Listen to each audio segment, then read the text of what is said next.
Inilah detik-detik di dalang Daru Kartiko menghipnotis para penonton dibawa ke nuansa sedih.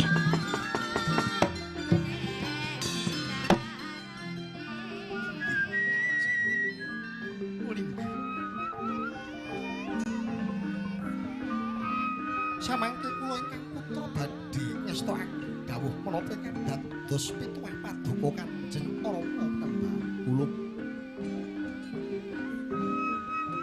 Urung kok kaya sak temene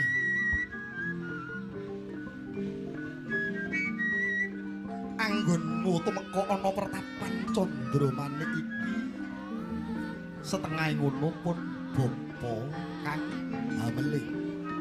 Niki kados pundi Kanjeng Rama? Mangerti ya Yogya.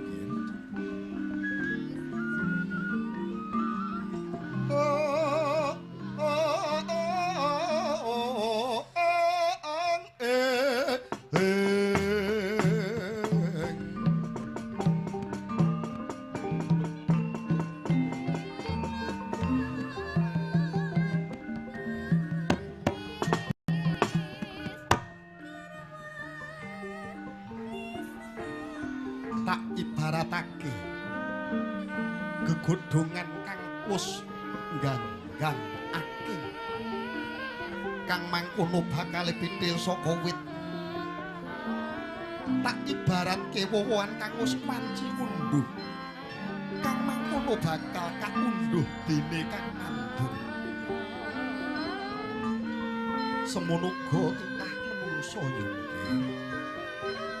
yen to wis tumeka titiwan cinem ngurut ing kasih dan jati ya kudu enggal sowan ana karsane panguwasane jagat. Yektinis katemben bae pun Rama iki antuk isik ing Jawata lamun to sedidik dina maneh pun bapa kudu sowan marang panguwasaning Gusti Kang Kuwasa. Bebasan digondelana mangsa kena digetunana ya tanpa guna. Bisa warna sedidik dela maneh pun bapa iki bakal murut kasedan jati ya kita